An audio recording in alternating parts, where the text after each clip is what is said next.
मैं उनके इंटरव्यू नहीं सुनता क्योंकि वो एक ही चीज़ दोहराते हैं और उसमें उनके इंटरव्यूज़ में प्रोपेगेंडा के अलावा और कुछ नहीं होता। लेकिन मैंने ये सारी चीज़ें जो हैं, वो न्यूज़ हेडलाइन में ज़रूर सुनी है। देखिए, ये वो जमात है जिस और उसका वो लीडर है जो कहता था कि ऑपोज़िशन को जो है वो सफ़ीरों से नहीं मिलना चाहिए और खुद वो सफ़ीरों से जब मिलते हैं तो वो हलाल होता है। और फवाद चौधरी साहब जो हैं, वो उनके लिए झूठ बोलना या यू टर्न लेना या उनके लीडर के लिए यू टर्न लेना किसी भी चीज़ से वो बड़ी एक मामूली बात है। ये ज़्यादा कोई बड़ी बात नहीं है उनके लिए कि वो किसी भी उनका जो बयानिया था इंटरनेशनल साज़िश का, वो तो उसी दिन ही दम तोड़ गया था जब उनकी हुकूमत थी और उनके फ़ॉरेन ऑफ़िस ने किसी भी तरह की जो है वो स्टेटमेंट नहीं दी, उस अमेरिकन साज़िश के तहत जो उनकी हुकूमत गिराने की चल रही थी और जो जो क्या कहते हैं अरबों रुपया वो बकौल उनके आया था यहाँ अमेरिकन इन्वेस्टमेंट उस साजिश को कामयाब बनाने के लिए।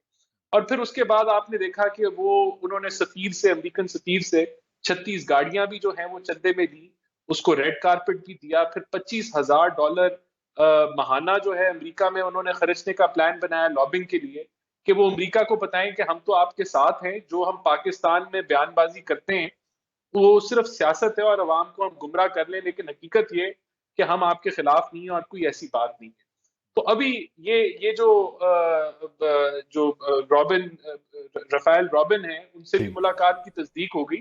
तो मैं समझता हूँ कि जो दानिशमंद लोग हैं या थोड़ी-सी भी कॉमन सेंस रखते हैं, तो उनको ये इस चीज़ का यकीन हो जाएगा कि कोई साज़िश नहीं है। सही। अगर कोई साज़िश है, तो वो ये है कि एक आदमी ने आइन शिकनी की, एक आदमी कहता है कि इलेक्शन अभी कराओ, वरना मैं मुल्क चलने नहीं दूँगा, वरना मैं आईएमएफ को खत लिख दूँगा, वरना मैं सोशल मीडिया पे जो है वो जो 2014 की तस्वीर थी इंडिया के सैलाब की, वो पाकिस्तान की बना के कहूँगा कि मार्केट में आटा बिक रहा है, इनको इनको जो है फंडिंग ना दो।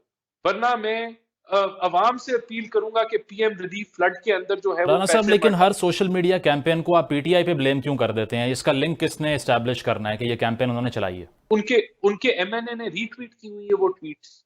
जो जो जो पीटीआई के एमएनए हैं, उन्होंने रीट्वीट की है वो ट्वीट्स और उनके जो ट्रोल्स हैं, वो आप उनकी सिर्फ पिछली जो है वो पोस्ट पढ़ सही। लें तो आपको पता चल जाएगा कि वो कौन कौन किस पार्टी से बिलोंग करते हैं। और ठीक है सर, देखें, आपका नहीं देखें, जब बैलेंस ऑफ पेमेंट का ये क्राइसिस छोड़ के गए हैं और उसकी वजह ये थी कि इन्होंने जो है आईएमएफ का प्रोग्राम डिले किया और वो सवा साल डिले पे रहा। वो 4 महीनों में जब हमने कंक्लूड किया तो इट शोज कि जो मल्टीलैटरल्स हैं उनका एतमाद पाकिस्तान की गवर्नमेंट में बहाल हुआ, तो उन्होंने जो है वो 7th रिव्यू और 8th रिव्यू किया। तो ये आपकी क्रेडिबिलिटी है कि आप आईएमएफ के प्रोग्राम को दोबारा आपने रीलॉन्च कर सके, जो पीटीआई नहीं कर सकी। और यही जो पहले भी वो कहते रहे कि श्रीलंका की तरफ जा रहा है और चौथा ममालिक है पाकिस्तान जो डिफॉल्ट जो है वो कर सकता है। तो आईएमएफ का प्रोग्राम जो इसको जो है आगे बढ़ाना या उन्हीं मुआहदों को जो पीटीआई ने किए उसको आगे बढ़ाना, इट शोज कि गवर्नमेंट ने सक्सेसफुली जो है उस प्रोग्राम को रीलॉन्च किया और इस मुल्क को डिफॉल्ट से बचाया। नंबर एक। नंबर दो, देखें, पॉलिटिकल इंस्टेबिलिटी कौन फैला रहा है? वो तो इमरान खान फैला रहे हैं ना। और ये कह रहे हैं कि आप बड़ा आसान हल है, इलेक्शन कराएं और फिर केयर टेकर हुकूमत हो नहीं और सर, वो फिर कह जो रहे हैं आप आर्मी इलेक्शन से चीफ। भाग रहे हैं असल में, क्योंकि आपने बाई नहीं नहीं इलेक्शन का नहीं रिजल्ट देखा है और आप इंटिमिडेट हो गए हैं। नहीं, बात ये कि हमने जो इक़दामात लिए हैं उनके रिजल्ट भी आने हैं और हम वो रिजल्ट लेके आएंगे। हम इस मुल्क की मीशत को स्टेबलाइज करेंगे और फिर हम इलेक्शन में भी चले जाएंगे। इलेक्शन आईनी तौर पे अगस्त 2023 को है। अब इमरान खान कौन सा तीसमार खान है या कौन सा वो हलाकू खान है कि उसके कहने पे आप कल इलेक्शन करा देंगे? वो ऑपोजिशन के अंदर बैठे हुए हैं, उसके कहने पे आप आर्मी चीफ को एक्सटेंशन दे देंगे। उसका लेना देना क्या है? He is in the opposition, ये तो है ही गवर्नमेंट का प्रोरोगेटिव, ये तो प्रेरोगेटिव ही वजीर आजम का है। तो ये जो बदमाशी कर रहा है या जो बुली कर रहा है, वो तो इमरान खान है। जो पॉलिटिकल इंस्टेबिलिटी फैला रहा है वो तो इमरान खान फैला रहा है, जो आईएमएफ को खत लिख रहा है कि आप ना करेंगे, जो हम इससे निकल रहे हैं, हमारा सूबे का कोई लेना देना नहीं है इससे। तो ये तो इमरान खान कर रहा है ना, तो वो ना करें।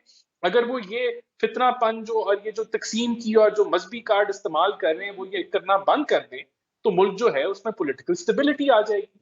अब यानी कि ये कौन सी मंतक है, ये कौन सी लॉजिक है कि वो कहते हैं जी कि ये जो हुकूमत है ये एक आईनी हुकूमत नहीं है या ये लेजिटिमेट हुकूमत नहीं है। ये वो कौन? वो तो आइन शिकन खुद हैं, उन्होंने तो आइन शिकनी खुद की। हम तो एक कॉन्स्टिट्यूशनल लीगल तरीके से आए। अब यही मिसाल के तौर पे हम मान लेते हैं, और फिर ऑपोजिशन कहती है, अगर अगर हम ऑपोजिशन में आ जाते हैं मिसाल के तौर पे, हम कहते हैं कि हम इमरान खान की हुकूमत नहीं मानते, फिर से इलेक्शन कराओ, तो ये साइकिल तो नहीं चल सकता ना इस मुल्क के अंदर। आपका जो टेन्योर है वो पूरा होगा और फिर इलेक्शन भी हो जाएंगे। आपकी डिक्टेशन क्यों, किस लिए आपकी डिक्टेशन मानी जाए? आपके पे तो खुद आपकी क्रेडिबिलिटी के ऊपर लेकिन सर इल्जामात हैं। आपने दूसरी कौन सा एक्सट्रीम तो ये है कि उनकी ओपिनियन को आप राइट ऑफ ही कर दें, 2 सूबों में वो भी रूल कर रहे हैं ना, प्रोविंसेस के अंदर तो उनकी पावर है, अभी तो इतने रेलेवेंट तो नहीं है जितना आप डिसमिसिव उनको करार दे रहे हैं। नहीं नहीं नहीं, अगर अगर वो चाहते हैं तो वहां से रिजाइन करें, उन असेंबलियों को डिसॉल्व करें, और इस मुल्क में इलेक्शन हो जाएंगे। It is as simple as that. ठीक है सर। मैं तो हैरान हूं कि वो कह रहे हैं कि रॉबर्ट राफेल को अमेरिका हुकूमत ने भेजा है। वो तो रिटायर्ड एक अफसर हैं, 75 साल की हो चुकी हैं।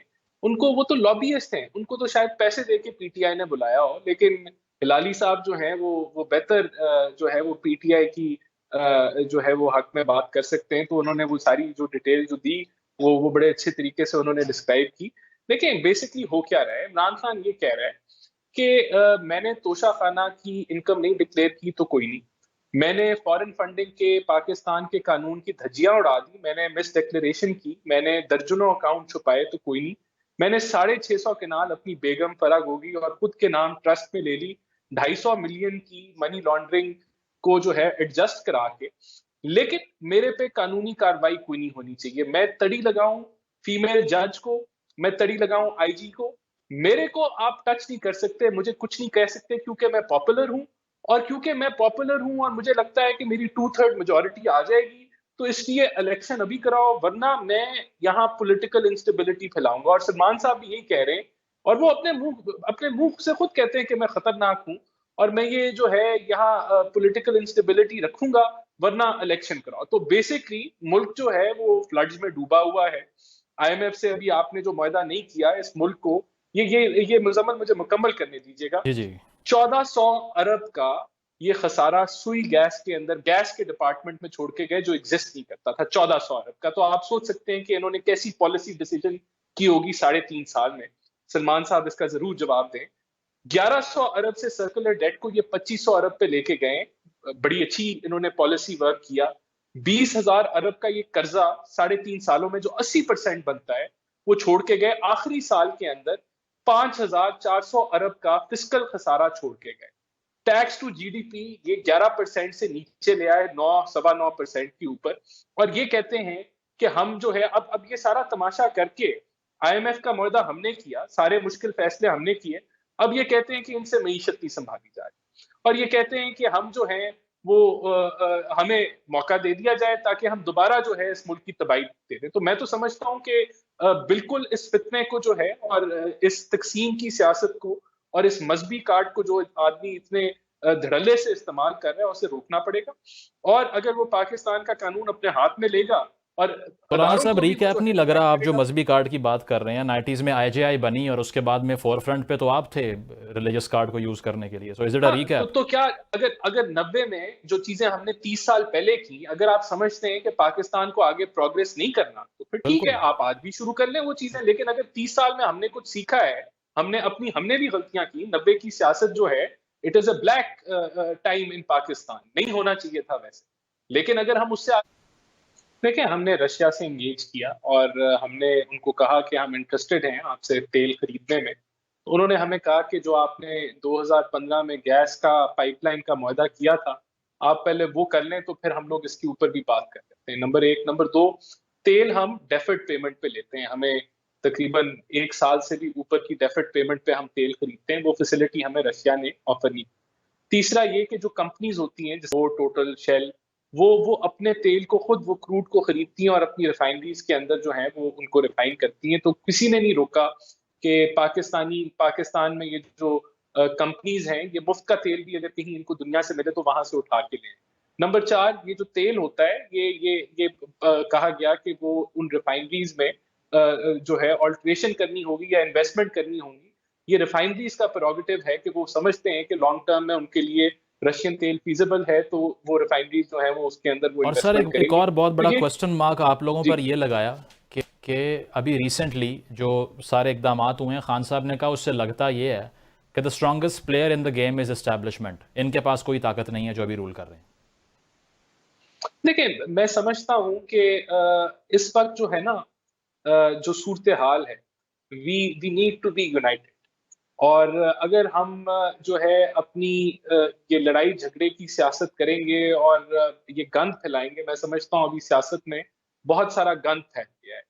It has become dirtier then ever before, जहां ठीक है, तो जितनी इसको मेरी